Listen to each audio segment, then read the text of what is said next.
Okay, it's 5:30, so let's go ahead and get started today. So good evening, everyone. How's everyone doing? How was everybody's long weekend this weekend? Hi, good. Good? Yeah, it was really hot, so hopefully everyone was able to stay cool this weekend. Um, okay, the plan for today is we had just a little bit left over from the last example that we're doing in the last lecture, so I was going to finish that up. And then from there, we're going to move on to our next set of lecture notes, which is on truss equations. Okay.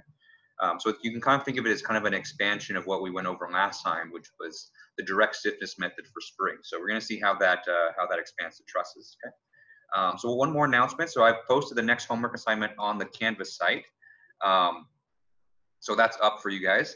And that's going to be, the content on that homework is going to be based on the spring stuff that we did last Wednesday, and the truss stuff that we're going to cover today and probably next Monday as well. So it's going to be due Monday, September 21st. So that's not next Monday, but it's the Monday after that. Just to make sure that you guys have a week's time, after we finish the truss stuff to do the assignment. Okay. So that's going to be due in 12 days. Monday, September 21st. Okay. So go ahead and check it out. You should be able to do, after today, you should be able to do the first two problems. And then after we get more through truss stuff, then you'll be able to do the last two problems after that. Okay. So are there any questions on what we covered last time, or just anything about the class that I can answer before we get started today?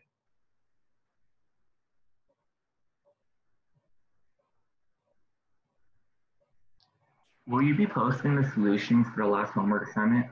Yes. Yeah. So basically, I always post the solutions right after I grade them. So you can expect me to grade the homeworks within a week's time. Usually I try to get it done sooner than that, but the latest will be a week. And then as soon as I post grades for the homework, then I'll put the solutions up at the same time. Yeah. So for the homework assignment, for example, like let's just say if our code was off or it wasn't like kind of what you wanted, do you grade more on completion or accuracy for assignments usually? So I do a little bit of both. So what I'm doing something a little bit special this semester, just because my classes are a little bit bigger, because Okay. we had to cut some sections due to COVID, and we had budget cuts.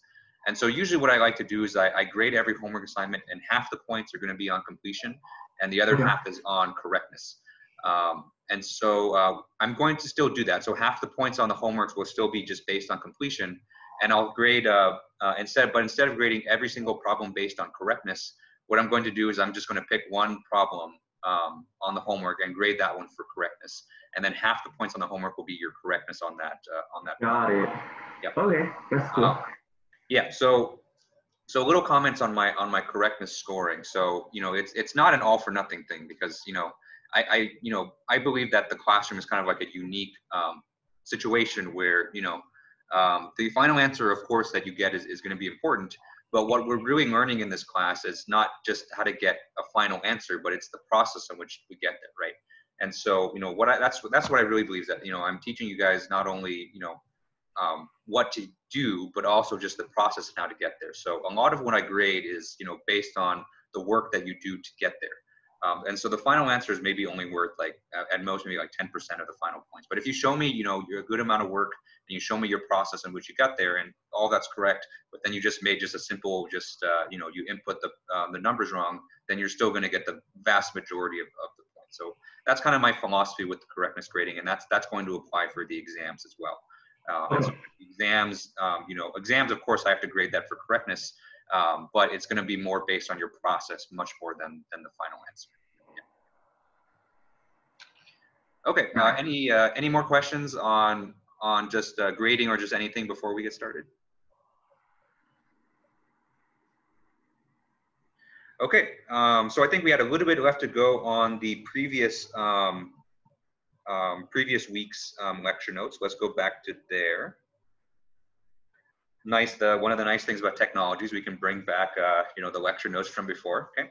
And so just to kind of refresh your memory, we were solving this spring problem here where we had 3 springs, and what we want to solve for was the displacements at each of the nodes. Okay. And so in this problem we had 3 nodes here. So let me highlight it in blue. Okay. So we have node 1, node 2, So node 2 is kind of shared between all of the springs because they're all connected by this solid block. And so they're all going to move together. Okay? We have node number 3 here and node number 4, right? And just to kind of remind you of the process on which we got there. Oh, and you know, all the values for the parameters are given here. So this problem actually has some numbers that you can do. Okay? And F4, right? Okay. And so just to kind of remind you of the process in which we used to get here, you know, which is going to be a process that we're going to be using for the next few weeks, is that the first step that we have to do is we have to consider every single element in our system. So in this particular problem, we have 3 elements. So we have element A, element B, and element C, okay? And then the first thing that we did was we wrote out the element stiffness matrices for all of these elements, okay? And so that's what we did down at this part right here, okay? And so you can see, you know, the first thing I did was I wrote out the element stiffness for element A, which is consists of its spring constant Ka, right? But also, you know, the other thing that's important when you write out the element stiffness matrix is you have to write out the nodes that it's acting on. So since element 1 right here acts on node 1 and node 2, we denote that by including this vector right here, which is to say that, you know, element A acts on D1, which is the displacement of node 1, and D2, which is the displacement of node 2 right there, okay? So the same thing we're going to do for element B. So element B, we have the element stiffness matrix, which consists of its spring constant, Kb, and the nodes that it acts on. So node number 2, or element B, is going to be acting on node number 2 and also on node number 3. So that's why we put this D2 and D3 here. Okay? And so similarly for element C, again, we write the element stiffness, which consists of its spring constant Kc, and also on the nodes that it acts on. So element C in this case acts on node 2 because that's the node on the left-hand side, and then the other node that it acts on is node 4. And so the way that we denote that is we have Kc minus Kc minus Kc Kc, and then it acts on D2 and D4. Okay? And so the next step after we, oh, so there's a question in the chat. So the question is, what happens if we miss a minute paper? So absolutely nothing. So the minute papers are just, you know, those are just surveys for me, just to kind of just to get feedback on how the class is going for you guys. They're totally anonymous, so I have no idea who actually answers it or not, or you know who says what. So you can actually curse me out on those things, and I'll have no idea who it is. But please don't do that because I still have feelings. So if you miss one, there's no big deal. But you know, the more you answer those and the more you give me feedback, the better I think that I can improve this class, and you know, the more adjustments that I can make. So you know, there's no impact to your grade, but you know, I do appreciate when you guys go and fill that out. So this week I don't want to have a minute paper just because we only have one lecture, but I'll bring them back next week so you guys can fill them out. Okay. Okay. So then after we construct the element stiffness matrices, the next step is to assemble them into the global system.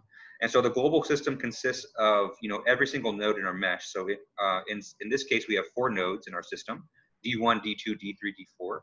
And then we insert the element stiffness matrices into the appropriate spots according to what nodes that they act on. Okay? So this goes back to kind of the very first homework assignment where we kind of inserted the matrix, inserted the components of the matrix into the correct spots. Okay?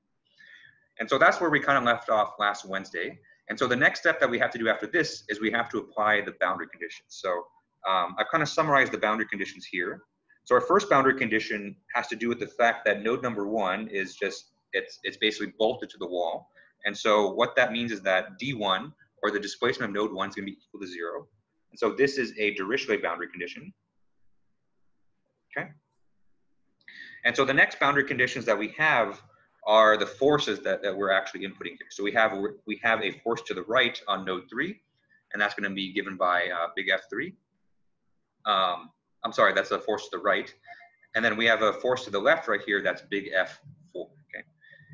And so since these guys are forces, these are Neumann boundary conditions. Okay. And so the way that we're going to apply these boundary conditions is that we're going to modify our global system here in order to account for those. Okay. So are there any questions on just this? That was just kind of a recap of this example from last week. Are there any questions on this before we apply the boundary conditions? I have a question, Professor. Sure. What's up? Over there, the F4, you wrote 50. We have to write negative here, or when we apply the boundary condition. Mm-hmm. Yes, yeah. So the F4 has a, I can say where this right here is the magnitude of the F4, but once we plug it into the matrix here, we have to respect its direction. So since it's pointing to the left, we're going to put a negative 50 into the matrix right there. Yeah. Mm-hmm. Thank you. Yep. Is there any more questions? I hear someone else's mic that's on. Okay, so let's go ahead and fill those out. So let's start with the Dirichlet boundary condition, okay? And so for the Dirichlet boundary condition, remember the way that we apply that is we replace the entire row such that, you know, that row actually becomes the boundary condition. Okay?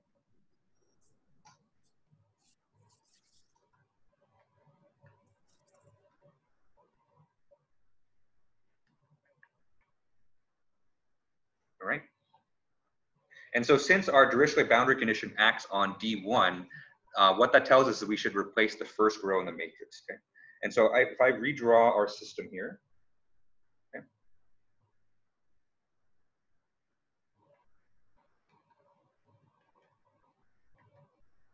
Okay. And so if we replace the entire first row in the matrix, it's going to look like this. Okay. And so the way that we're going to replace it is we're going to put 1 on the diagonal. So that denotes the D1, right? Okay. And then we put zeros on every off diagonal term, okay? And so the reason we do that is if you actually multiply this row, you perform the matrix multiplication of this row and this column vector right here, then we get D1 times 1 plus D2 times 0 plus D3 times 0 plus D4 times 0. So all of that will cancel out and we're just left with D1, okay? And then to apply that boundary condition, you know, we have a D1 is equal to 0, right? And so to apply that boundary condition, we just change this guy over to 0 right there, okay? Okay, so that's the only Dirichlet boundary condition that we have. And so since we don't have any other ones, we can just write out every other single row in our matrix, okay? So our next row is gonna be minus KA, then next we have KA plus KB plus KC.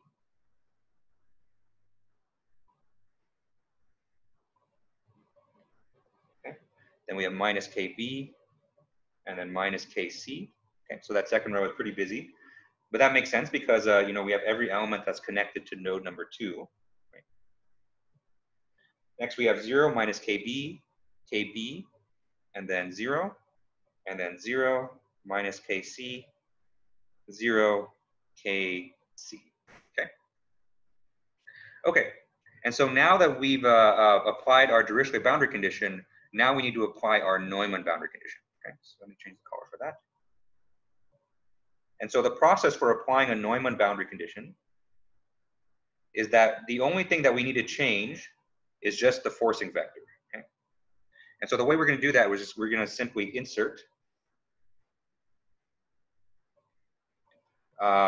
forces into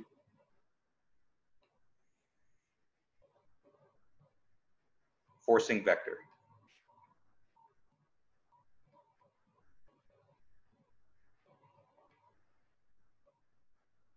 Okay, and the forcing vector being this guy over here.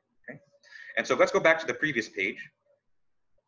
And so we know that we have a force of a big F3, and that's going to replace little f3. So let's go ahead and plug that guy in right here. Okay, so let's erase little f3 and plug in big F3. Right. And then we also have a boundary condition on little f4. And so for this, we're going to plug in a minus f4, because remember, f4 is pointed to the left, so we have to respect its direction. Okay. And so the last thing that we have to do is that any remaining thing that we haven't plugged in, we just plug in a 0 for that. Okay. And so since we have no force acting on node number 2, we can just say that the force on that guy is going to be 0. Okay.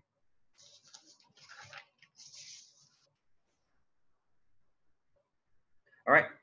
So now that we've inputted our boundary conditions, the next thing is just to plug in the numbers and then solve.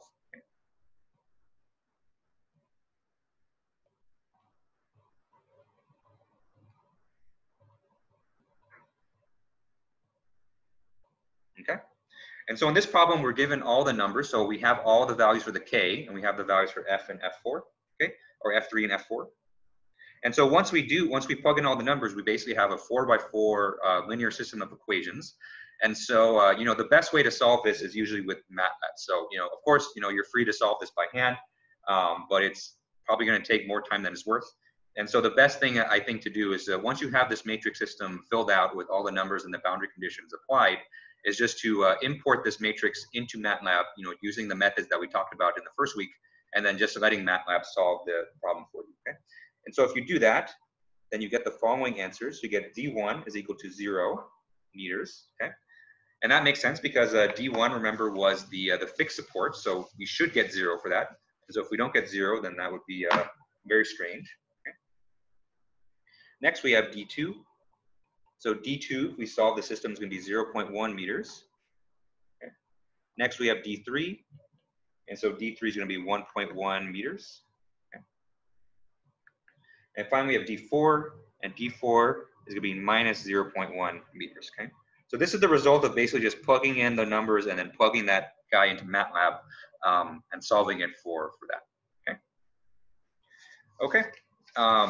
And so that's how you do the direct stiffness method. So are there any questions on this example before we move on to trusses?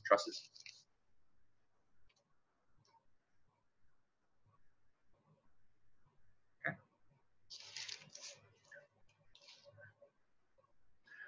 All right. So you know, I know it's kind of a long process, but hopefully, you know, it's fairly systematic. So it kind of, all these kinds of problems, at least, you know, all the way up until the first midterm, are going to follow the same process. So you start out with your system, you write out the element stiffness matrices for all the elements, you assemble them into the global system, apply the boundary conditions, and then you solve it in MATLAB. Okay.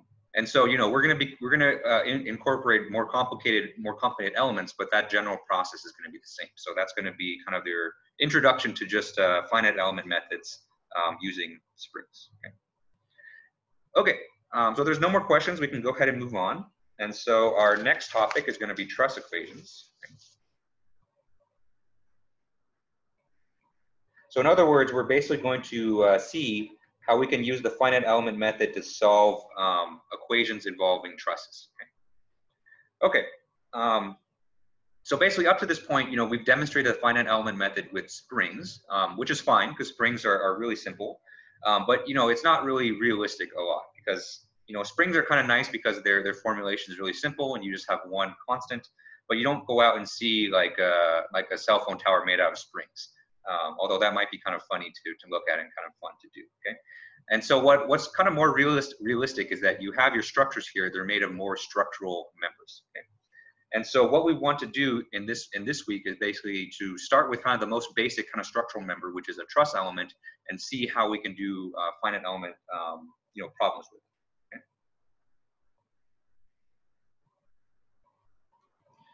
And so one terminology that you'll see me use kind of interchangeably is that the kind of another name for a truss element is a bar. Okay? So when I say a bar element, I mean a truss element. So those two I kind of use interchangeably.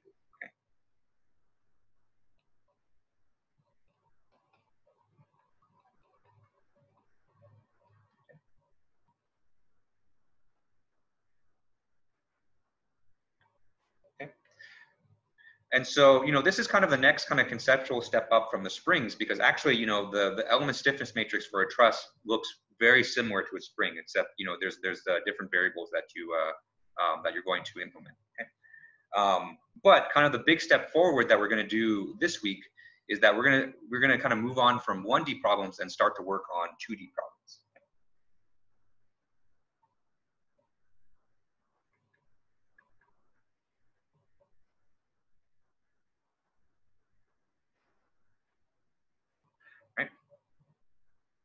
And so once we make the jump from 1D to 2D, that kind of really opens the book on, you know, the amount of possible problems that we can do. And we can actually start to look at some pretty realistic situations like bridges and cranes and stuff like that. Okay? And so the way that we're going to proceed here is we're going to proceed kind of in the same way we did with springs. And so the first step is to derive the element stiffness matrix for a truss.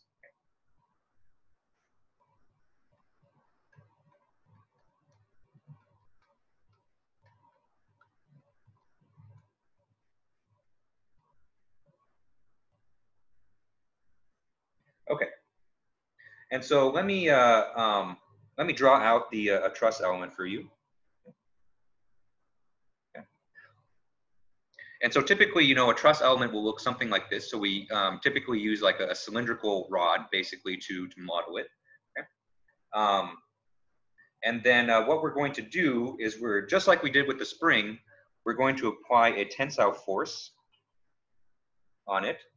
One going to the left on the left side and one going to the right. So we're basically pulling this rod like this. And we're going to use this to derive the element stiffness matrix. Okay? And so let's call this node 1 right here. And we'll call this node 2. Okay? And so some other geometric or some other properties that we're going to need is we're going to need to know the length of our truss. So we're going to need to know the length L. Okay? We're going to need to know capital E, where capital E here is going to be the Young's modulus or elastic modulus. Okay. All right, so that's another property. And then the other property that we're going to need is A, and this is going to be the cross-sectional area. Okay. And so what we're going to do is we're basically going to establish kind of the equilibrium equation for this truss element from its stress-strain relationship and use that as the basis for our element stiffness. Okay. And so before we actually go about that, I just kind of want to remind you guys kind of the physical interpretation of the element stiffness is that the element stiffness matrix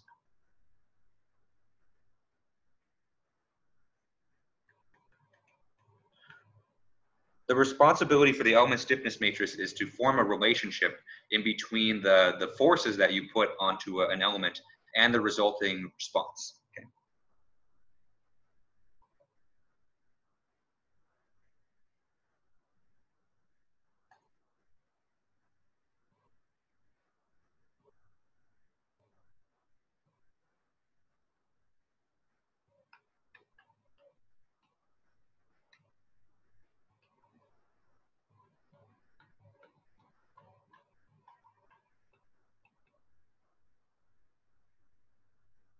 Okay.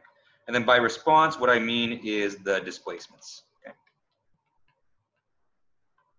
So kind of keep that in mind as we go about this this derivation, where you know what we want to get is force equal to element stiffness matrix multiplied by displacements. Okay. And where we're going to start is the stress-strain relationship, and then we're going to kind of work on that until we get that relationship. Okay. All right. Are there any questions on this before I move on to the next page?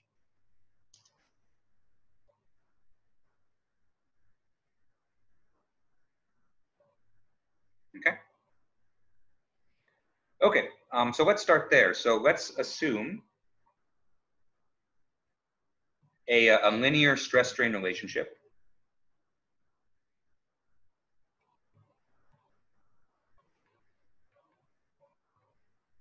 Okay. And so kind of the basics of this is what we can say is that the stress in the element and the stress we give by the symbol sigma is equal to E, which is the Young's modulus, times the strain. Okay. Okay. Where the stress right here is basically the force or the internal force, I could say. Okay.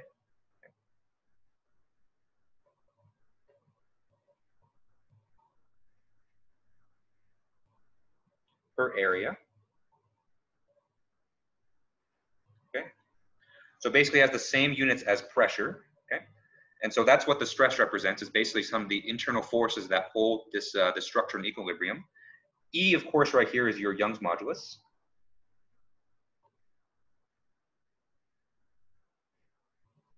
Okay. And then this epsilon right here, this represents our strain.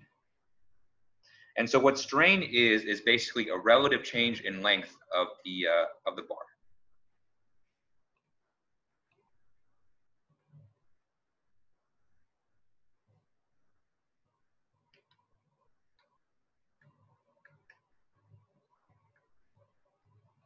Okay.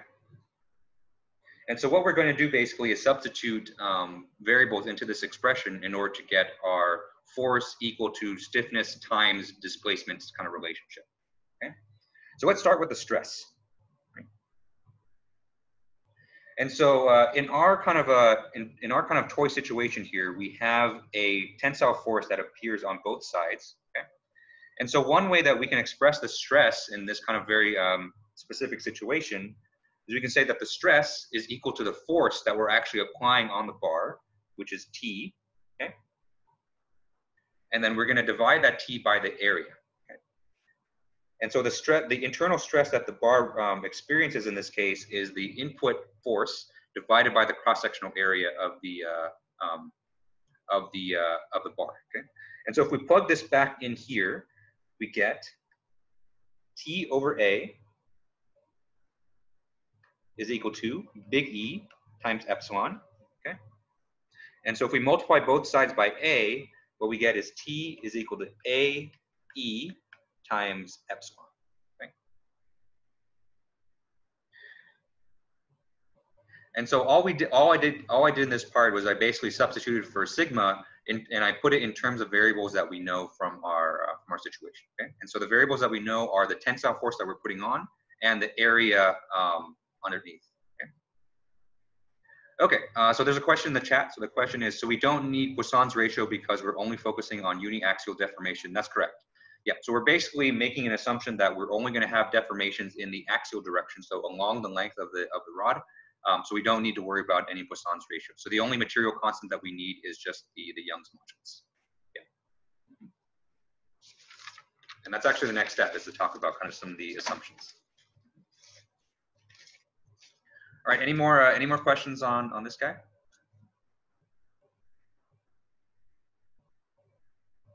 Okay. And so at this point, it's kind of useful to state what our assumptions are.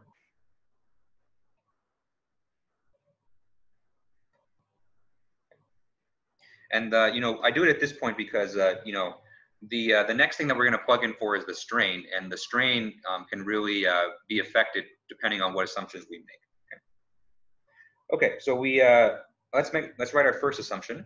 And so the first assumption is that since we have just a simple truss element, our bar or our truss cannot sustain any shear force or bending moment.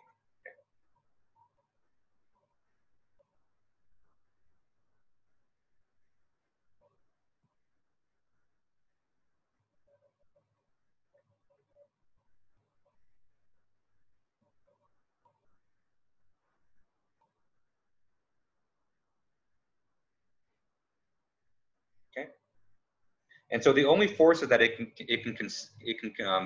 withstand is just any kind of tensile or compressive forces. So anything that either stretches it out along its rod or just compresses it in that same direction. Okay. So if you try to bend, you can imagine if you try to bend your bar, it's just going to snap just like a toothpick or something like that. Okay.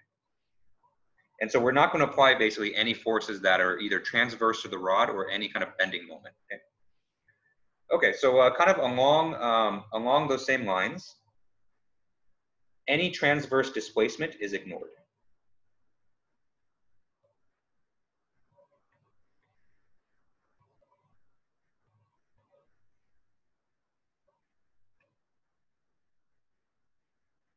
Okay.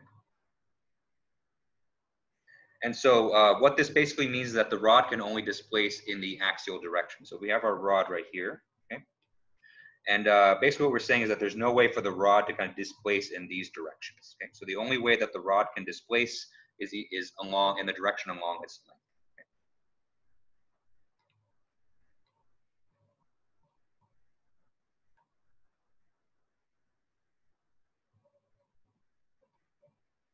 Okay. Okay. And so the next one is, you know, we've already stated it, is that the stress-strain relationship is linear. So we're not doing any kind of a plastic deformation. So this is strictly in the linear portion of your stress-strain curve. Okay.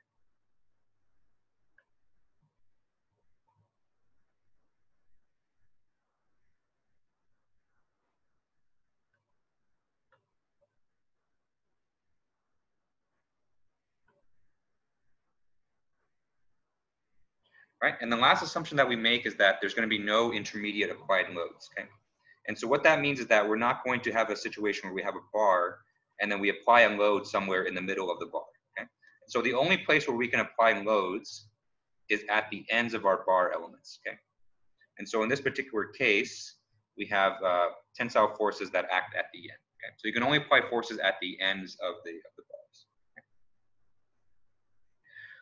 All right, are there any questions on the assumptions that we're making?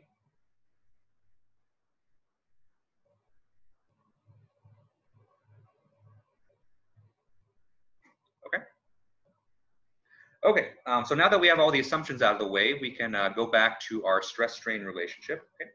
And so we've already plugged in for the stress. So now let's plug in an expression for the strain. Okay?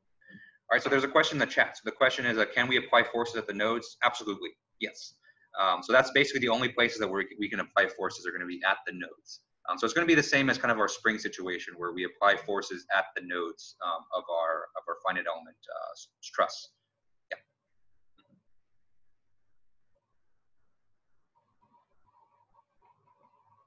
Okay. And so for the strain, we're basically going to be using the definition of strain, where if we say that we use the formula U, and so U here is going to be our displacements. And so if U represents our displacements, our strain, kind of the classical definition of that is du dx. Okay. A weird thing going on with that U. Okay. And so the strain is nothing more than just the derivative of our displacements with respect to the x direction. Okay. And so, you know, that's kind of the formal definition of strain. But if we can kind of make an assumption and say that, you know, the strain just for this element, another way that we can express this is the change in length. Right? And so the change in length of the element is going to be U2 minus U1, because we know that just from the spring example that U2 is going to the right, U1 is going to the left. So if we take the difference in between the two, that's the change in length of our bar element as a result of us pulling on it. Right? And then we divide that by the original length of the element. Okay? So another way that we can express the strain is the difference in the nodal displacements divided by the original length. Okay? And so this expression right here is the same as delta L all over L. Okay? So it's the change in length divided by the original length of the bar. Okay? And so let's plug this guy into our original expression. Okay? So we have T, that was the tensile force, is equal to AE times our strain, so it's going to be U2 minus U1 all over L. Okay. And I'm going to write this in a slightly more convenient form. Okay. Right. And so we have the tensile force is equal to AE over L multiplied by the quantity U2 minus U1. Okay. And so remember what we were seeking when we set out to find our element stiffness matrix is we wanted to find a relationship between the force that we apply on the truss element and the resulting displacements. And that's kind of exactly what we have right here. Okay? So we have force, right, which is the tensile force, T, is equal to something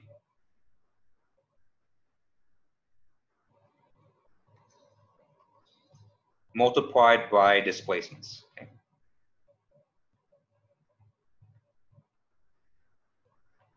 Okay?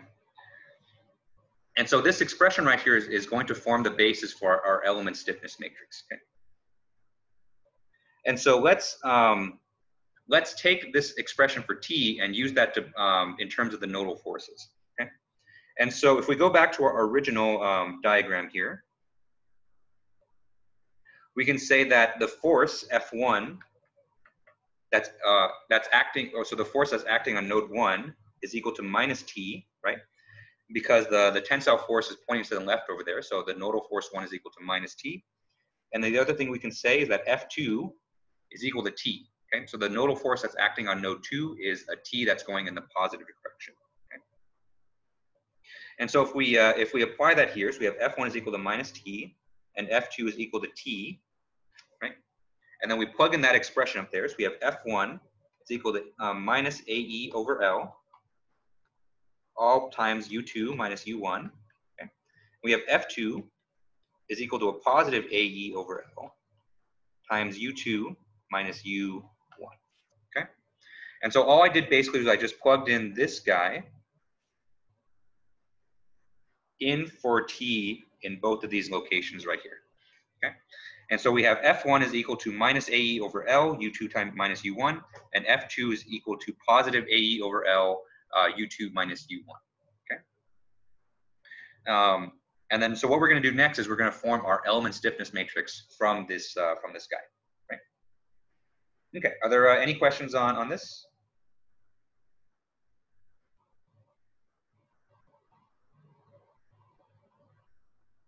Okay. Okay. So let's write this in matrix form.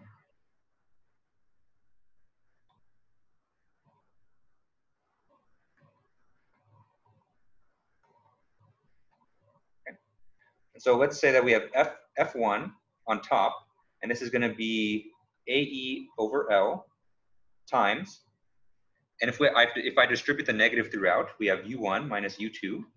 Okay.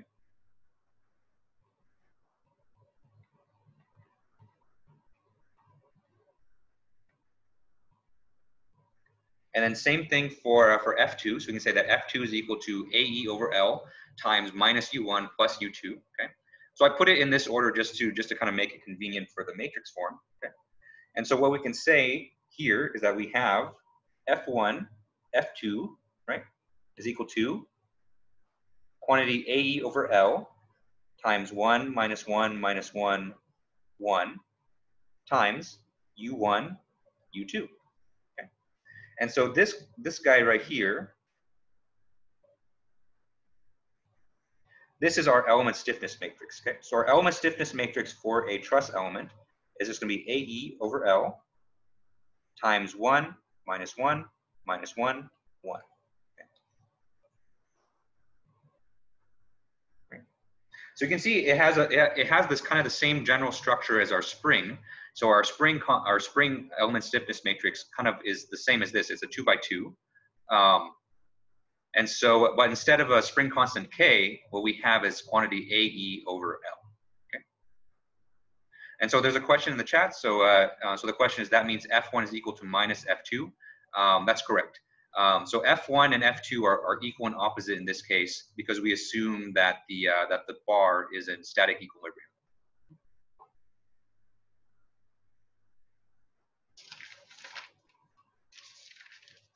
All right.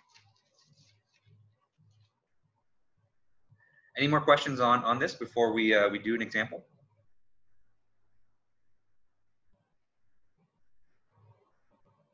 Okay.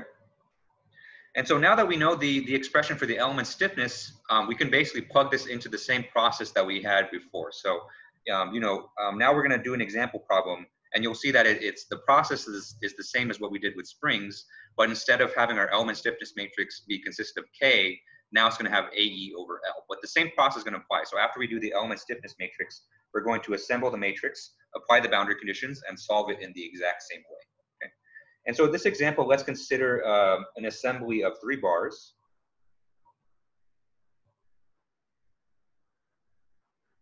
Okay.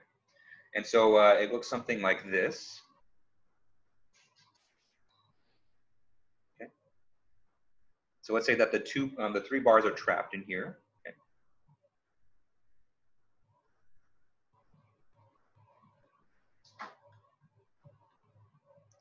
Kind of drew that unevenly, so they should all be the same length. Okay. So let's say that this is bar A, this is bar B, and this is bar C. Okay. And the nodes are going to be node 1, node 2, node 3, node 4. Okay. And then in terms of forcing, what we have is we have a force that's going this way, right? So we have a force that's applied on node 2, and the force, the magnitude of that is going to be 3,000 pounds. Okay. Okay. And so let's put some properties on this. Okay. So elements A and B are going to have the same physical properties. So A and B are going to have an E, a Young's modulus of 30 times 10 to the 6th psi, okay, and an area of 1 inch squared. Okay.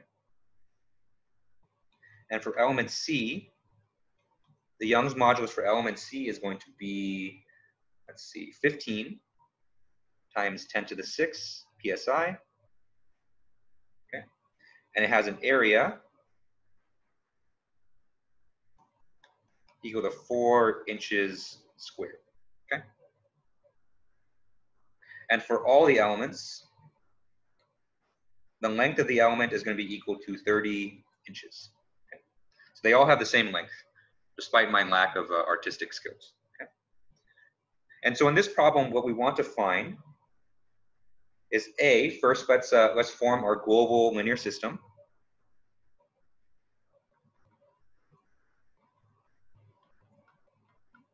Okay. And so that includes the boundary conditions that we're going to apply. And so B, let's solve for the nodal displacements.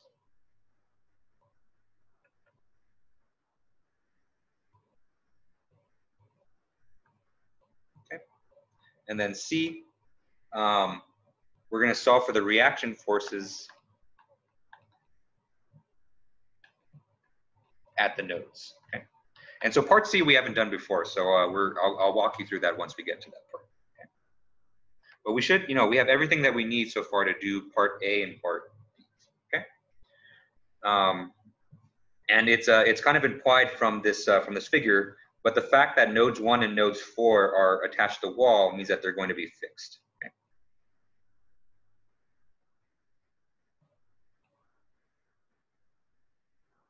Okay.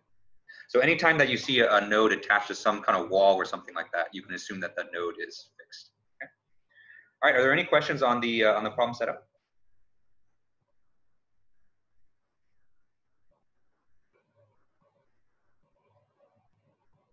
Okay. Okay, so let's start with part A. So we're going to assemble our global system. And so the first step for this is always going to be writing out the element stiffness matrices.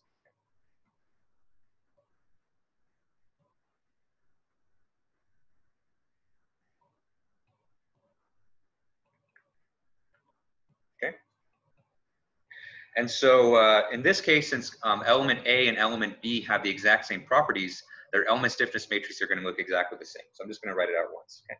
So we have Ka is equal to Kb is equal to, okay, Ae over L times 1 minus 1 minus 1, 1. Okay. And if we plug in the numbers, what we get is 10 to the 6th, 1 minus 1 minus 1, 1. Okay.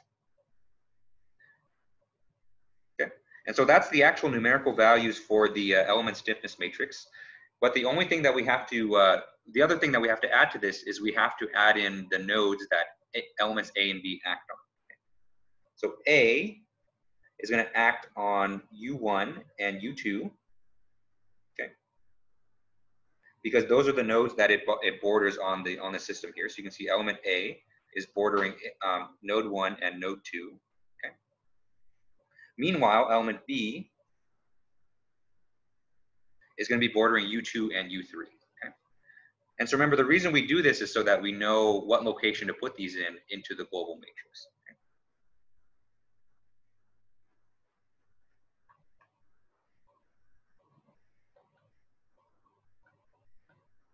Okay. Okay. And we can do the same thing for element C.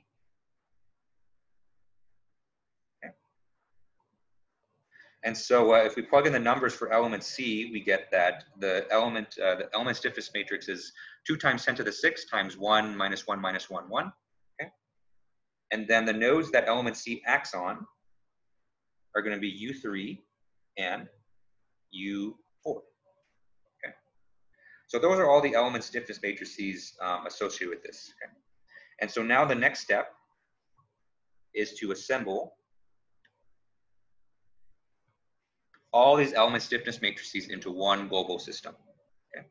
And so since I ran out of room on this page, I'll do it on the next page.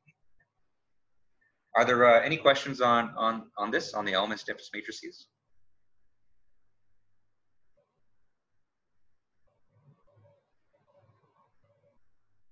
Okay. Okay, so let's assemble. So since we have 4 nodes in our system, our global system is going to be 4 by 4. Okay.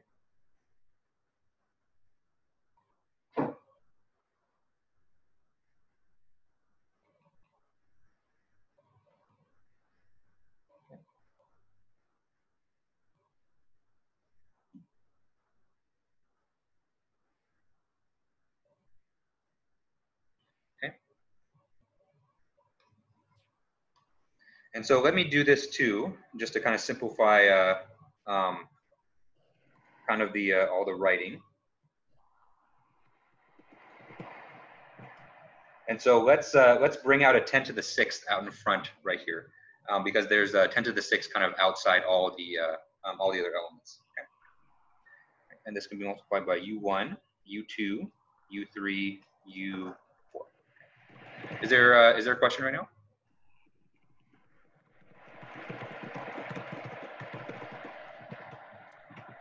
Okay. And so let's take all of our element stiffness matrices and then add them into the global system. Okay. So first, let's do element A. So I'm going to use red for element A. So remember, element A acts on nodes 1 and 2, right? So the kind of the area in which it will act on will look basically like this. Okay. Okay. And so since element A acts on nodes 1 and 2, we insert that into the U1 and U2 slots. Okay.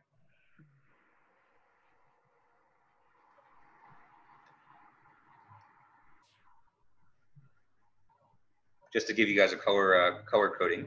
Okay. So next, let's do element B. Okay, so element B acts on U2 and U3. And so that's going to be just like this. Okay. Okay.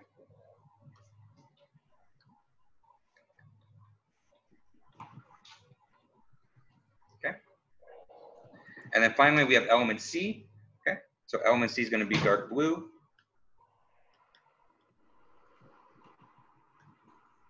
Okay. And so element C, remember, there's a 2 out in front. So we're going to add +2, -2, -2, and then 2. Okay.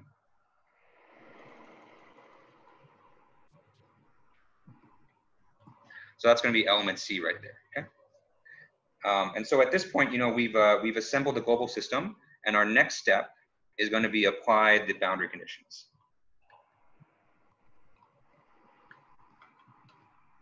Okay. And so we can kind of write out the boundary conditions right here, just to kind of prep us. Right? So first we have our Dirichlet boundary conditions. So our Dirichlet boundary conditions are going to be U1 and U4. So both of those guys are going to be equal to 0. Okay. And then our Neumann boundary condition is that we have a force that's acting on node 2. And so the way we're going to apply that is F2 is equal to 3,000. Okay. And so these guys are Dirichlet. And then this guy is Neumann. Okay. And so we're going to follow the same process than which we did for the spring example and apply these boundary conditions. Really quick, Professor. Yep. Is there a question? Yeah, on element A, is yes. On U2, should that be a -1? Yes, there should be a -1 here. Thank you. Yep. Mm-hmm. Is there any other questions on the assembly before I move on to the next one? Okay. So let's apply our boundary conditions. So, you know, first of all, we have a Dirichlet boundary conditions on U1 and U4. So those are going to change the entire rows. Okay.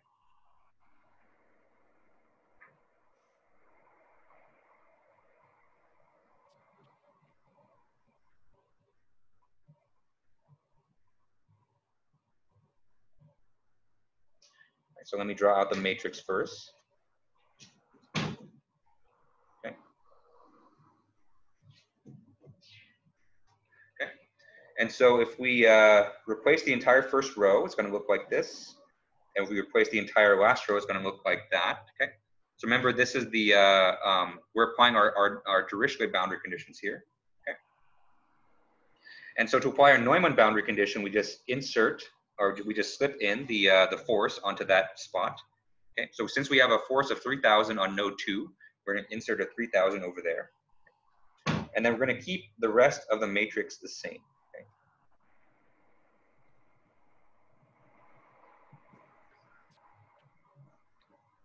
Okay.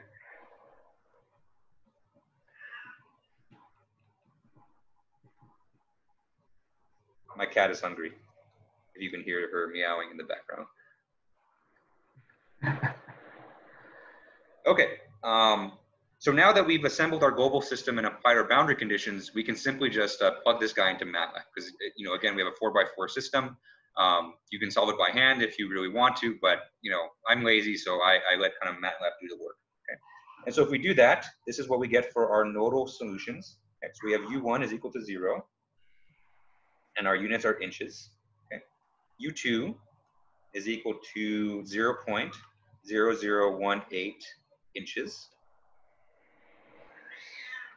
U3 is equal to 0.0006 inches, and U4 is equal to 0 inches. Okay.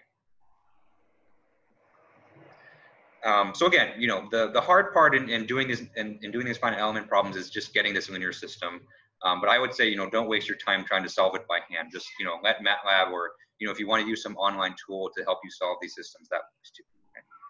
So let's take a look, just take a brief look at these solutions. Okay. And so what you should first notice is that U1 and U4 are equal to 0. Okay.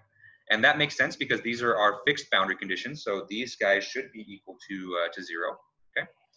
And then U2 here is our biggest deformation. Okay. So U2 is 0.0018.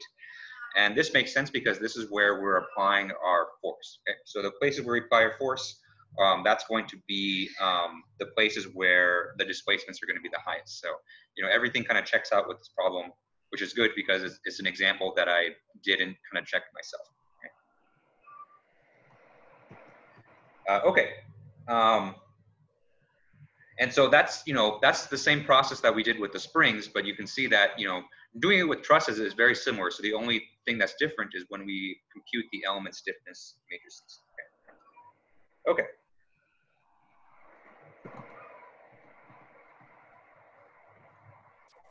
The cat is getting aggressive. Yes. Yes, she is. She's very hungry. It's her dinner time. Usually she gets tired after a little bit. So yeah, we'll bear it for the last 20 minutes of class. Okay. So the last thing that we want to do in this problem is we want to solve for the reaction forces. Okay. And so to do this, it's actually very, very simple. And so the way that we're going to solve the reaction forces is we're going to take our displacement solution. So since we now know the solution for U1, U2, U3, U4, okay? So all we're going to do is we're going to plug our displacement solution.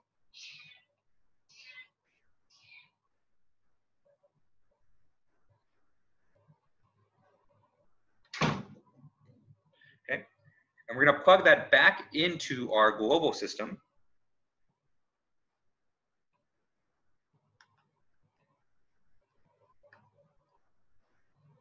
Okay. But it's not the final global system. Okay. So it's not going to be the one that we have at the top of the page here. We're going to plug our displacement solution into the global system that we had before we applied the boundary conditions.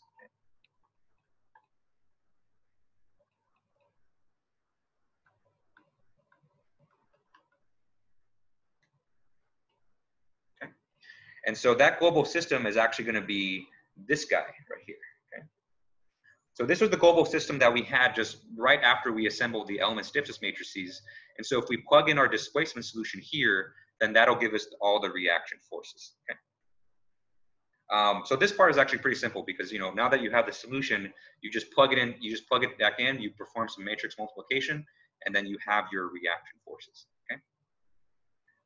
Okay. Are there any questions on this?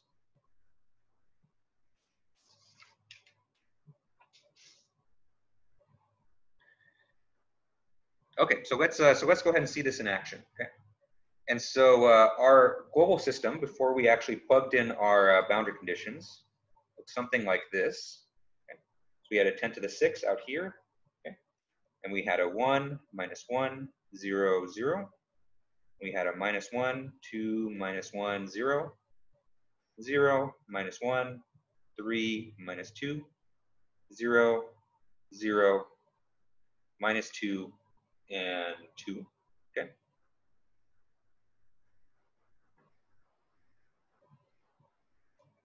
Okay. And that's going to be multiplied by our displacement solution. So U1, U2, U3, U4. But at this point in the problem, we know this because we just literally solved for it. Okay.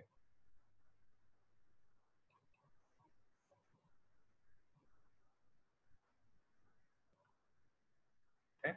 And then what we're actually solving for is this guy right here.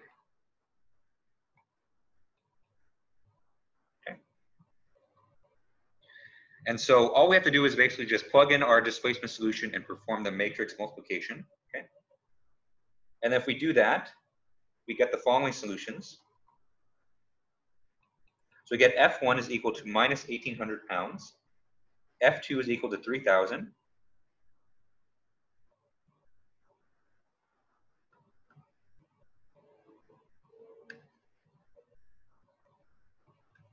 F3 is equal to 0.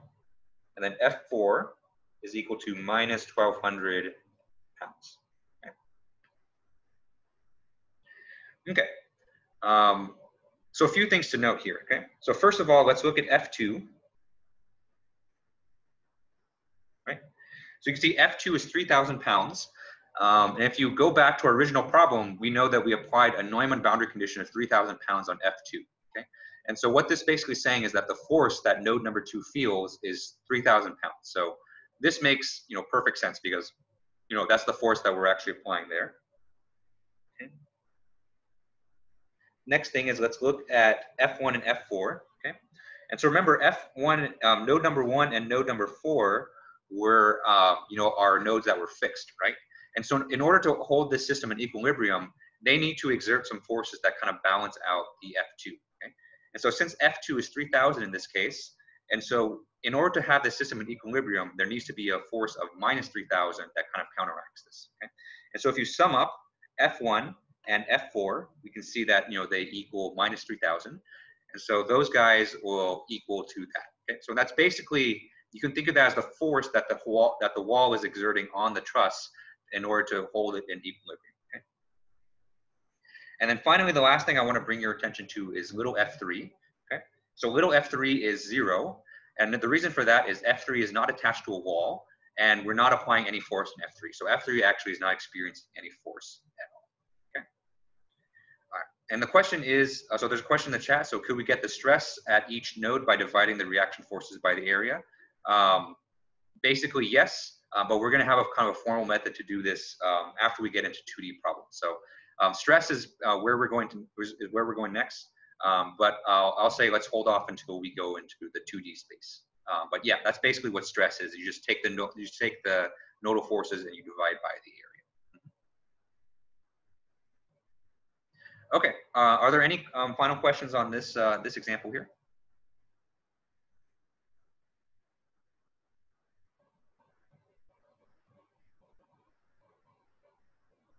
Okay. Okay. So that's basically truss problems in 1D. So it's really not all that different from spring problems. The only difference is that instead of a spring constant K, you have to do just a very slightly more math. You multiply A times E divided by L, but the process is exactly the same. Okay.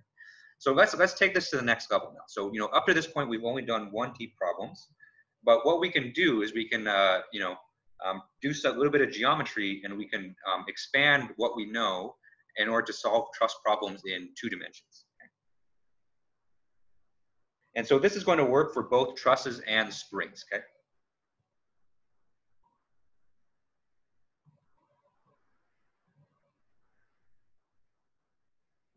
Okay. So we're going to do trusses and springs in 2D. Okay. Okay. So why do we want to do 2D problems to begin with? So basically, there's an old saying that I like to say is that when you're going from one dimension to two, you're going to have more dimensions, and the more dimensions you have, the more problems you have. So these problems are going to get a little bit messy, but the reason we go up in dimensions is so that we can actually use these methods to solve real life and practical problems, right? And so 1D problems, there's only so many practical things that are 1D in real life. Okay? So 2D problems is a vast improvement. So we can cover a lot of really interesting 2D cases, and eventually what we want to get is into 3D. But 3D is a little bit too messy to do in the class. So usually we're just satisfied with 2D, and we can say that a lot of the 3D stuff will let ANSYS and some kind of computer software handle that stuff for us. Okay? But a lot of the same principles of going from 1D to 2D will also apply from going from 2D to 3D. Okay? But the idea is that in 2D we can do more practical problems. Okay? And so before we actually start doing that, we need to talk a little bit about coordinate systems. Okay?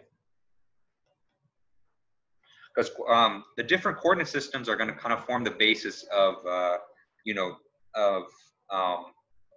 how we're going to develop this theory. Okay, and so there's two coordinate systems that I want you to keep in mind.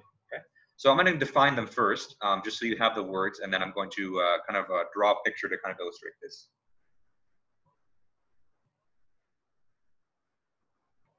And so the first coordinate system that I want to talk about is the local coordinate system. Okay. And so the local coordinate system, this is going to represent the coordinate system of a specific element. Okay.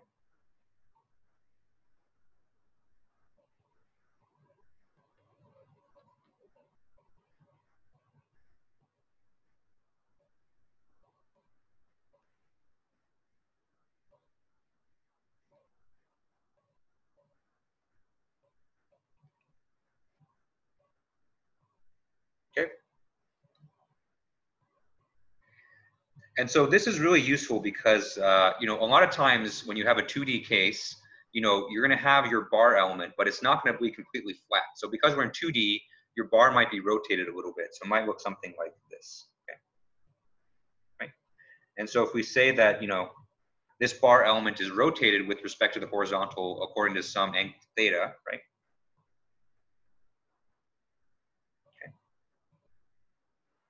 And so it's really convenient to actually have a coordinate system that aligns with this element, because then what we can do is we can define the element stiffness matrix in this local system, and we don't have to worry about the x and the y axis. Okay, and so kind of the dominating characteristic here is that what you can see is that this x hat vector that I've denoted with x hat. So this x hat vector is aligned such that it points along the length of the element.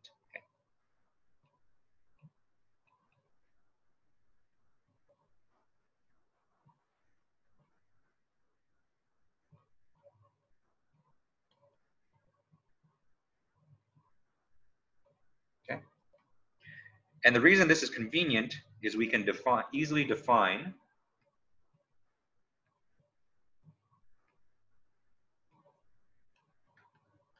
our element stiffness matrix within this local system.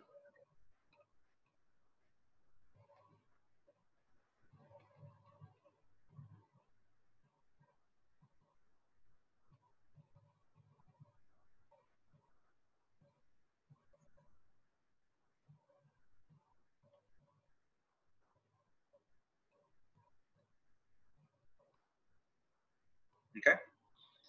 And so, this is really convenient because the element stiffness matrix that we've been doing before for both springs and trusses assumes just a one-dimensional thing, right? And the reason for that is because all of our truss elements have been kind of flat in one direction, right? So if we, if we define this local coordinate system in this way, we can have our element stiffness matrix in the exact same form as before, no matter how skewed our element is. Okay. So that's the local system.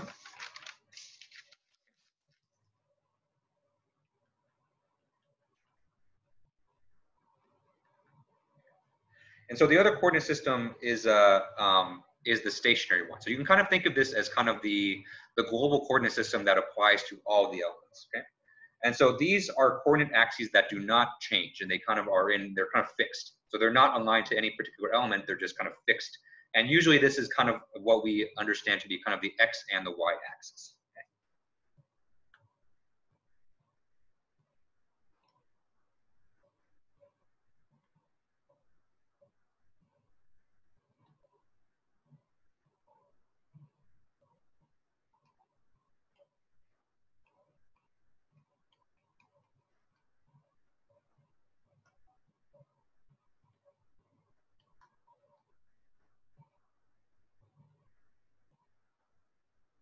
Okay.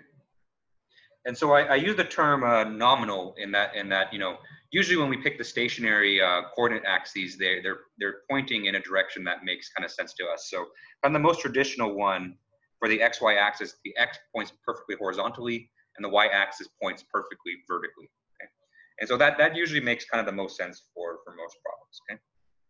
And so the reason we want to have this stationary coordinate system is, you know, oftentimes when we do 2D problems, we might have elements that point in different directions like this. Okay, so we might have like a triangle thing, like I've drawn kind of up here on the screen. Okay, and so in order to actually, you know, compare the displacements of these two guys, we can't use one coordinate axis along this element and then another coordinate axis around this element. Right?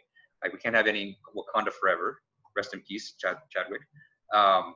You know, in order to properly compare these displacements, they need to actually be in the same coordinate axes. Okay, and that's the way, and that's the point, that's the purpose of the stationary one. Okay, and so what we want to do basically is we want to basically we're going to start in the local system for each element, and we're going to write out the element stiffness matrix for that, and then we're going to transform that element stiffness matrix into the stationary one, just so that we can compare displacements for different elements, no matter how skewed they're going to be. Okay, and so that's basically what we're going to do in this section right here. Okay, are there any questions on the two coordinate systems here?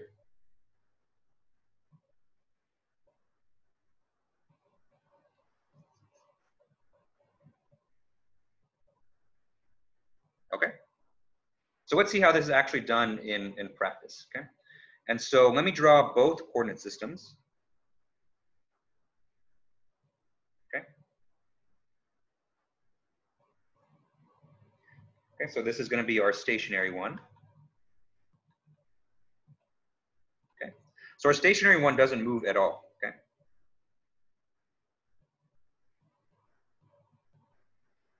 And let's say that we have a local system that looks something like this. And so our local system is going to be basically our stationary system, but it's rotated with respect to the x-axis. And we know that rotation angle is going to be theta. Okay. And so again, excuse my drawing, but you know, these should be right angles from each other. Okay. Okay, and so basically what you can imagine is, let's say that we have some element that's pointed in that direction.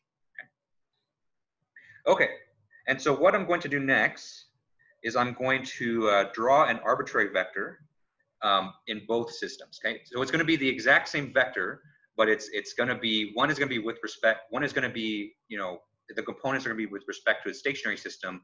The other one we're going to write as components with respect to the local system. Okay, so I'm going to do my best. So these two things should look exactly the same in both. Okay, actually, let's not use red. Let's use blue.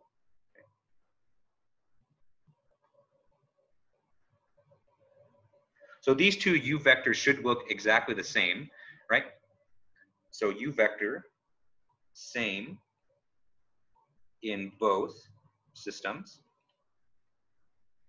okay? But, you know, what's going to be different is how we express this, this u vector in both systems, okay?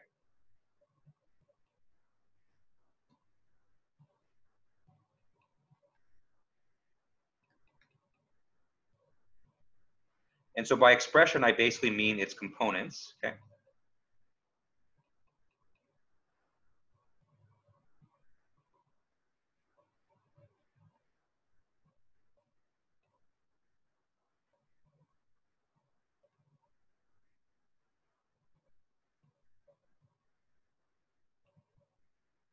Okay? Okay. And so if we write out the components of this U vector in both systems, they might look something like this, okay? So in the stationary system, you might have a component of Ux, okay, I, plus Uy, j, okay? So is everyone kind of familiar with the ij notation for vectors? So basically the I vector, I is basically going to be a unit vector that points in the x direction, okay? And j is going to be a unit vector that points in the y direction, okay? And so by summing these up, this is basically the components of that vector within that system, okay? So this is basically the same thing as if you wrote out the x, y coordinates of that vector is like this, okay?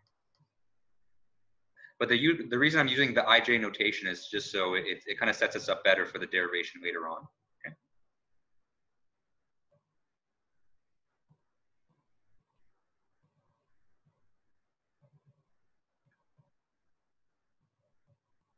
Okay. And so similarly, we can write out the components of this vector in the local coordinates, and that's going to be ux hat, I hat, where I hat in this case is a unit vector that points in the x hat direction. And then j hat is a unit vector that points in the y hat direction. Okay. So I know there's kind of a lot of geometry going on, and there's kind of a lot of vectors, you know, kind of going all over the place. But you know, it'll all kind of make sense in a little bit. Okay. Right. So this is going to be the components of U in the stationary. Okay. So for the stationary, I'm not giving them any hats. Okay. And then the local system, you know, these are the components in that. So anything with a hat is going to be, you know, in the local system, and anything without the hat is going to be in the stationary system. Okay? And the key point here is this, okay? And so even though the expression of these two vectors, the components are going to be different, it's still the same vector in both systems, okay? And so the key here is that you know, no matter how we express this vector, they're always going to be the same. Right. So there's a comment in the chat said that this is basically going to be a mapping. So yeah. So that's exactly kind of what this is. Right. I know it's kind of a lot of geometry. So are there any questions on this before we move on?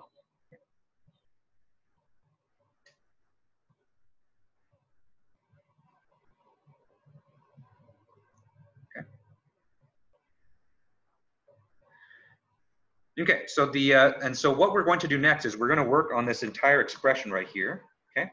And then we want to basically simplify it. And so we want to kind of reduce the amount of variables in here, okay? And the way that we're going to do that is we're basically going to write expressions for I and j, and we're going to write those in terms of I hat and j hat, okay? So let me write that here. And so we want to write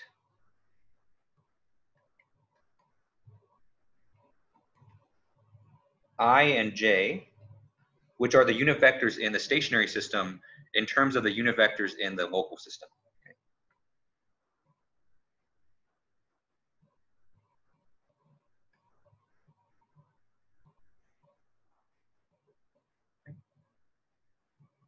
Okay, so let's start with I. Okay. So I, remember, is a unit vector that goes just perfectly horizontally like that. Okay. And so so this is I, right? It has magnitude 1. Okay. And so what we want to do is we want to write this in terms, we want to write the components of I in terms of I hat and j hat. Okay. And so what I'm going to do is I'm going to draw a triangle that looks like this. Okay. Right angle here. And this is going to be our angle theta. And so this angle theta is the same theta that we're rotating our local system by. Okay. We'll call this A hat and B hat. Okay. And so this A hat and B hat are really important because they're pointed. So A hat is pointed in the X hat direction. Okay. And B hat is pointed in Y hat direction. Okay. So I chose these kind of very deliberately for that. Okay. And so, you know, let's use you know, this triangle here to write out A hat and B hat in terms of I. Okay. And so A hat is basically going to be I, the magnitude, times cosine of the angle theta. Okay. but this guy's going to be equal to 1. Okay. And b hat, if we use the same triangle, is going to be the magnitude of I, which is 1 times sine theta. Okay. And so if we combine that together, and we take into account the fact that b hat is pointing in the negative y y direction, okay, we can write I like this. Okay? So we can say that I is equal to cosine theta, okay, multiplied by I hat minus sine theta j hat. Okay. And so what I've done right here is I've taken the unit vector in the stationary coordinates and wrote those in terms of the components in the local coordinates. Okay. Okay, so it's 6:45, so that's all we got time for today. And so on Monday, we're going to build off this, and we're going to do the same thing for J. Okay, and then once we have I and J, we're going to plug these back into this expression right here. Okay, and then we'll be able to get basically a transformation matrix that can transform something from the local coordinates to the stationary coordinates, which is what we ultimately want for our element statements. Okay. Okay, so we'll pick it up there on Monday. So so thank you everybody guys for tuning in. There's no minute papers because it was a short week today. And so have a great weekend, everyone, and I'll see everyone on Monday. So I'll stick around if you guys have any more questions, but if not, you guys are free to go. Yep, thanks everybody. Have a good weekend.